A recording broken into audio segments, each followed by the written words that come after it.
단위에 대한 두 번째 강의입니다. 앞서 베이스 유닛과 디라이브 유닛에 대해서 알아봤었는데요. 그러면 이런 베이스 유닛은 몇 가지 종류가 있는지를 알아보려고 합니다. 베이스 유닛은 여기 링크를 따라가 보시면 베이스 유닛이 어떤 종류가 있는지 자세하게 설명이 되어 있습니다. 베이스 유닛에서는 7가지의 국제 표준 베이스 유닛이 있습니다. 첫 번째 저희들이 알고 있는 게 길이의 단위가 메타가 있고요. 보통 메타를 적을 때 이제 이번 교과에서는 심볼로 L을 사용을 합니다. 랭스. 그리고 질량은 킬로그램이 표준 단위입니다. 킬로그램. 그리고 질량을 나타내고요. 심볼은 매스의 M을 사용합니다. 그리고 시간은 세크를 표준 단위로 쓰고 있습니다. 심볼은 T를 사용을 합니다. 그 이외에 저희들이 살펴봐야 될 베이스 유닛 7가지 중에 하나가 암페어, 전류 쪽에 나오는 단위입니다. 암페어 단위가 7개 베이스 유닛 중에 하나입니다. 일렉트릭 커런트를 나타내고요. 심볼은 대문자 I 혹은 소문자 I, 전류를 나타내는 심볼로 사용을 합니다. 그리고 또 베이스 유닛 중에 하나가 온도를 나타내는 켈빈, 단위는 K를 사용을 하고요. 절대온도를 나타냅니다. 마이너스 273도가 절대온도의 절대온도 0도씨가 셀시우스로 마이너스 273도씨 정도에 해당하죠. 심볼로는 이 값을 쓰고요. 또 하나의 베이스 유닛이 몰 값을 나타냅니다. 이 몰 프랙션 값을 나타내는 값이 있고요. 그리고 또 하나는 캔들라는 빛의 밝기를, 특히 이제 빛의 소스의 밝기를 나타내는 단위입니다. 그래서 이 7개의 유닛이 표준 유닛에 해당하게 됩니다. 그래서 7개 표준 유닛이 길이 그리고 시간 각각 어떻게 디파인 되어 있는지를 나타내는데요. 보통 길이는 빛의 속도로 디파인을 하고 있고요. 시간은 세슘 133 원자의 진동 주기를 가지고 정의를 하고 있습니다. 킬로그램은 플라티늄 미리디움 합금으로 표준 질량을 만들어 놓고 있습니다. 켈빈은 온도에 대한 단위인데요. 실제 이 온도를 디파인하기 위해서 기준점이 되는 것이 물의 삼중점을 기준으로 정의를 하고 있습니다. 물의 삼중점은 특정 기압에서 물이 고체, 액체, 기초로 존재할 수 있는 그 만나는 지점이 삼중점이라고 하죠. 그래서 그걸 온도를 디파인하고 있고요. 암페어 단위는 전류의 단위인데 두 도체 사이에 작용하고 있는 힘으로 정의를 합니다. 그리고 캔들러는 광원의 세기를 나타내는 단위입니다. 그래서 예전에 이 CD가 원래 캔들의 약자인데요. 예전에는 이제 캔들라이트의 밝기가 몇 개의 캔들에 해당하는지를 가지고 정의를 했는데 지금은 플라티늄 캐버티를 히팅했을 때 나오는 빛의 세기를 기준으로 여기를 정의를 합니다. 몰은 물질의 양을 나타내는데요. 카본 12, 원자 번호가 12인 카본 원몰에 해당하는 질량이 12g으로 정의되어 있습니다. 그 양을 저희들이 원몰이라고 정의를 합니다. 그래서 7개의 베이스 유닛이 어떤 것들이 있는지를 살펴봤고요. 그 베이스 유닛 중에 저희들이 잘 아는 길이, 질량, 시간, 여기까지는 대부분 고등학교 때까지 대부분 알고 있는 내용일 겁니다. 그리고 조금 더 나가면 암페어와 켈빈, 전류의 단위와 온도의 단위 정도는 아마 알고 계실 겁니다. 그래서 몰과 빛 에너지에 대한 단위도 7개의 베이스 유닛 중에 하나로 포함된다는 걸 알고 계시면 좋겠습니다. 자, 그러면 이 7개 이외의 모든 유닛은 유도 단위입니다. 디라이브드 유닛이라고 했었죠.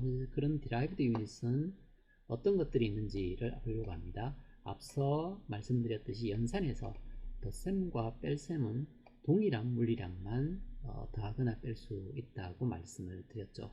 그리고 곱셈이나 나눗셈은 서로 다른 물리량을 곱할 수도 있고 나눌 수도 있습니다. 그렇게 했을 때는 새로운 물리량의 단위가 만들어지는데 이걸 저희들이 디라이브드 유닛이라고 한다고 했습니다. 여기 면적과 부피에 대한 정의가 있는데요. 면적은 폭과 길이를 곱하면 면적이 나오는데 면적의 단위는 길이를 제곱한 값의 단위입니다. 그래서 메타 스퀘어에 해당하고요. 볼륨은 width와 length를 곱하면 여기가 면적인데요. 면적에다가 높이를 한 번 더 곱합니다. 그러면 길이 단위가 하나, 둘, 세 번 곱해져 있기 때문에 메타 큐브 값이 떨어지는데요. 이게 볼륨에 달입니다. 그래서 면적과 볼륨이 derived unit에 해당합니다. 길이의 단위가 확장돼서 나타난 derived unit입니다. 그리고 스피드, 속력에 대한 정의는 단위 시간당 이동한 거리를 나타내는데요. 이동 거리를 해당 시간으로 델타가 심볼이 빠져 있네요.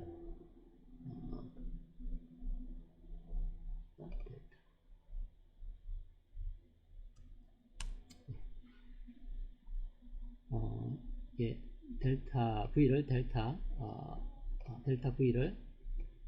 거리를 델타 시간으로 나누면 거리를 시간으로 미분을 하게 되면 스피드의 단위가 되게 됩니다.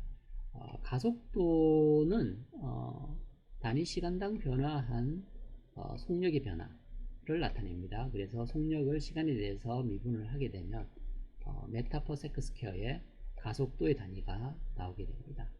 자, 그리고 유도 단위 중에 또 하나가 이제 힘이 있는데요. 힘은 질량과 가속도로 곱하면 F equal ma에 대한 식이죠. 그죠? 앞쪽을 보시면 길이 단위가 면적과 부피로 어떻게 확장되는지를 봤었고요. 길이와 시간 단위가 나누어졌을 때 속력의 단위가 되는 걸 볼 수가 있고요. 이 속력이 한 번 더 시간에 대해서 변화하는 양을 구하게 되면 가속도가 나옵니다. 이 가속도, 그래서 거리와 시간에 대한 변화의 이제 제곱 텀에 해당하는 게 가속도인데, 이 가속도와 질량이 곱해지면, 가속도와 질량이 곱해지면 힘의 단위인 뉴턴이 정의되게 됩니다. 그래서 힘도 유도 단위 중에 하나고, 단위는 뉴턴을 사용하고요. 이걸 베이스 유닛으로 컨버팅 하게 되면 킬로그램 메타 퍼 세크 스퀘어라고 합니다. 그래서 뉴턴의 다른 단위 이름이 킬로그램 메타 퍼 세크 스퀘어, 이게 뉴턴의 베이스 유닛으로 환산했을 때의 표현이라고 알고 계시면 될 것 같습니다. 힘을 알고 나면 힘에서 한 번 더 거리로 확장을 하게 되면 힘에다가 거리를 곱하면 특정 힘으로 어떤 거리 L만큼 이동했을 때의 일, 즉 에너지는 힘의 길이를 곱한 단위만큼 나옵니다. 그래서 에너지는 뉴턴에다가 길이를 곱한 단위, 그래서 베이스 유닛으로 확장하게 되면 뉴턴에다가 길이를 곱했기 때문에 이렇게 주어집니다. 그래서 킬로그램 메타 제곱 세크 제곱이기 때문에 질량과 길이 제곱, 시간의 제곱입니다. 그래서 제곱 두 개를 여기서 공통으로 묶으면 메타 퍼 세크의 제곱이기 때문에 이 속력의 제곱에 해당하는 텀이 들어가 있는 걸 볼 수가 있습니다. 그래서 나중에 카이네틱 에너지를 계산해 보면 2분의 1 NV 스퀘어, 이렇게 질량과 속력의 제곱에 해당하는 텀으로 그 카이네틱 에너지가 주어지는 걸 볼 수가 있는데요. 뉴턴에다가 메타를 곱하면 1의 양이 나옵니다. 근데 1의 양은 저희들이 줄이라는 단위를 사용을 합니다. 그래서 에너지 양은 줄이라는 단위를 이용해서 측정을 하게 됩니다. 한 가지만 더 확장을 해보면 파워에 대한 단위인데요. 파워는 이 일을 시간에 대해서 미분한 양이라고 보시면 되는데요. 단위 시간당 소모한 에너지, 이걸 저희들이 전력 파워 혹은 파워 전력이라고 얘기를 합니다. 그래서 파워는 P라는 심볼로 표시를 하는데요. 단위 시간당 변화한 에너지량, 그래서 풀어서 적으면 줄 퍼 세크의 단위를 가지고 있습니다. 에너지는 줄 단위를 가지고 있고 델타 T는 세크의 단위를 가지고 있기 때문에 줄 퍼 세크 단위를 가지고요. 줄 퍼 세크를 저희들이 와트라고 정의를 합니다. 자, 그래서 디라이브 유닛들이 여러 가지가 있겠지만 저희들이 어떻게 확장되어 나가는지 한번 살펴봤었고요. 특히 나중에 에너지와 파워, 여기는 전자공학 중에서 사용하고 있는 다른 회로가 출력하는 혹은 회로가 소모하는 에너지와 파워를 계산할 때 동일한 단위를 사용을 하게 됩니다.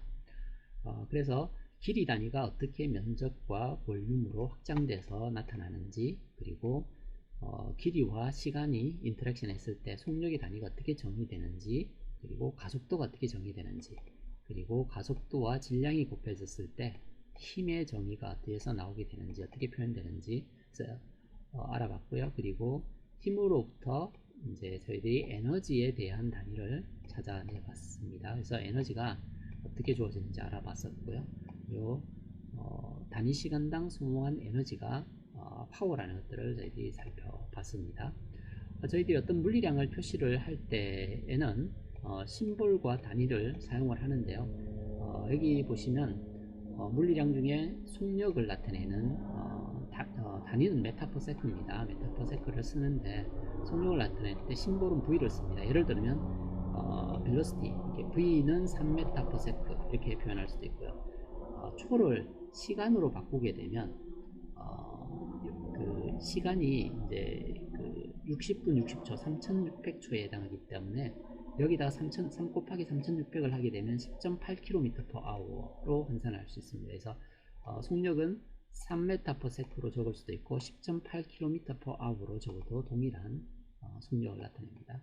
그리고 가속도는 단위가 m/s²의 단위를 가지고 있습니다. 심볼은 A를 사용을 하고 있고요. 엑셀러레이터에. 그래서 A는 9.8m/s². 9.8m/s는 중력 가속도 값을 나타내죠. 그죠? 그래서 중력 가속도가 9.8m/s에 해당하게 됩니다. 그리고 힘은 심볼로 F를 사용합니다. 여기 보시면 이 F가 심볼을 나타내고요. N이 단위를 나타냅니다. 뉴턴이 단위를 나타냅니다. 그래서 이 9.8뉴턴은 저희들이 매스 곱하기 중력 가속도, 매스 곱하기 가속도가 힘인데요. 매스 곱하기 가속도가 힘인데, 만약에 9.8뉴턴이라 그러면 사실은 동일한 게 1kg 포스라고 적기도 합니다. 1kg에 9.8m/s를 곱하게 되면 가속도하고 kg이 곱해지면 이게 뉴턴 단위가 됩니다. 그래서 어떤 물리량을 표시할 때 심볼과 단위가 어떤 의미를 가지고 있는지를 잠깐 살펴봤는데요. 여기에 이런 걸 한번 잠깐 살펴보죠. 만약에 마라톤의 거리는 디스턴스는 42.195km입니다. 그리고 이 마라톤을 하면서 달린 거리 시간이 3시간 20분 45초였다.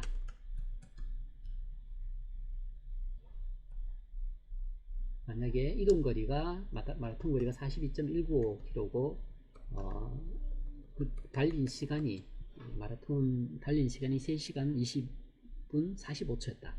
그러면 이 경우에 스피드는 얼마인가?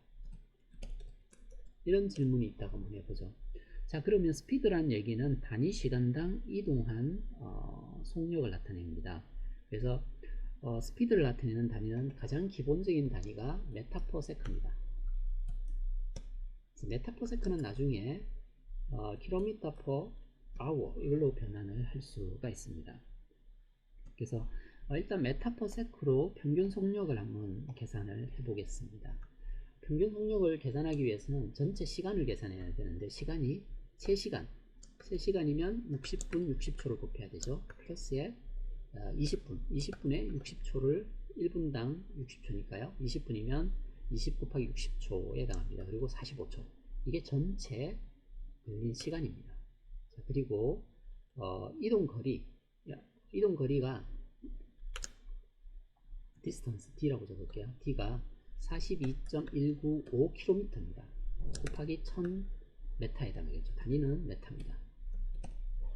여기는 단위가 세크겠죠. 그래서 이동 속력은 스피드는 어떻게 계산하느냐 하면 디스턴스 나누기 t를 하게 되면 이것의 단위가 디스턴스가 메타고 저희들이 시간이 세크로 썼기 때문에 이 단위로 값이 주어질 겁니다. 그래서 print v 보겠습니다. 이러면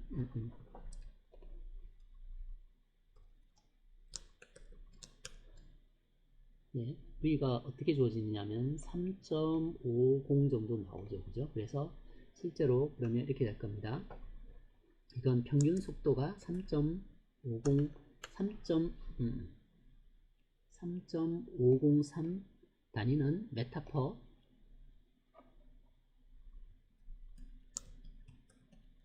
메타퍼세크 정도 되겠죠. 자, 그래서 지금 현재 속력은 정도가 나옵니다. 자, 근데 이 속력을 메타퍼세크를 킬로미터 퍼 아워로 바꾸려면 어떻게 해야 될까요? 일단 메타퍼세크를 메타를 킬로미터로 바꾸려면 뭘 곱해야 되느냐 하면요, 1000km per 메타죠. 1m는 1000km에 되는데 1000이 곱해져 있는 텀이 하나가 있어야 되고요. 그리고 세크를 아워로 바꾸려면 얘가 1초 1아워는 60초에 해당합니다. 3600초에 해당하죠. 3600초에 해당합니다. 자, 그래서 이걸 이용을 해서 저기 이 속력을 메타퍼세크를 킬로미터 퍼 아워로 한번 변환을 해 보겠습니다. 자, 그러면 현재 속력에다가 속력은 지금 속력의 단위가 지금 어떻게 되어 있냐면 메타퍼세크예요. 여기다가 뭘 곱해야 되느냐 하면 1000km per 1000, 그러니까 1km 하고 1000m를 곱하면 위에 잘못 적혀있네요. 이게 km 이렇게 되네요. 1km하고 1000m는 같은 값입니다. 그래서 얘를 곱해주게 되면 1000m하고 1km는 동일하게 됩니다. 그러면 메타하고 여기 메타가 사라지게 될 겁니다. 그럼 밑에 세크만 남겠죠. 자, 그리고 세크를 없애기 위해서 어떻게 하느냐 하면 3600 세크가 1아워입니다. 그래서 이렇게 곱해주게 되면 저희들이 속력을 바꿀 수 있는데요. 두 번째 속력을 VS라고 정의하고 V에다가 얼마를 했냐면 3600을 곱하고 1000을 나눕니다. 그러면 이게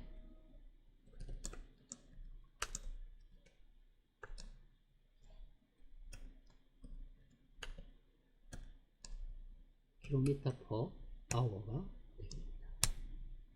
그래서 계산을 해보면 12.6km per hour가 되게 됩니다. 자, 지금 저희들이 살펴본 디라이브드 유닛에서 살펴본 내용들을 봤는데요. 지금 강의에서 여러분들이 기억하셔야 될 내용은 베이스 유닛에는 어떤 종류들의 베이스 유닛이 있는가, 그 중에 특히 전류와 온도에 대한 유닛은 전자공학교육에서 많이 나오는 단위입니다. 그리고 디라이브드 유닛은 어떻게 해서 생성되는지, 그리고 연산에서 덧셈과 덧셈과 뺄셈은 동일한 물리량에서는 적용이 되고, 곱셈이나 나눗셈은 새로운 단위를 만들어낸다는 걸 알고 있어야 되고요. 자, 그리고 나눗셈은 중요한 연산 중에 하나인데요. 예를 들어서 여기 속력을 계산하는 경우에 보면 속력은 단위 시간당 이동한 거리가 얼마냐를 물어보는 물리량입니다. 단위 시간당 이동한 거리를 알아내려면 그때 이동하는데 걸린 시간으로 나누게 되면 단위 시간당 이동한 거리가 나오게 됩니다. 이게 메타퍼세크라는 얘기는 기본적으로 거리를 나타내는데 단위 시간당 이동한 거리를 나타냅니다. 근데 만약에 킬로미터 퍼 아워라는 얘기는 뭐냐면 1시간 동안 몇 킬로를 이동했는지를 나타내는 값을 나타내게 됩니다. 그래서 단위들을 연산을 해서 단위 변환을 해낼 수 있다는 것도 볼 수가 있습니다. 네, 여기까지가 디라이브 유닛에 대한 내용입니다.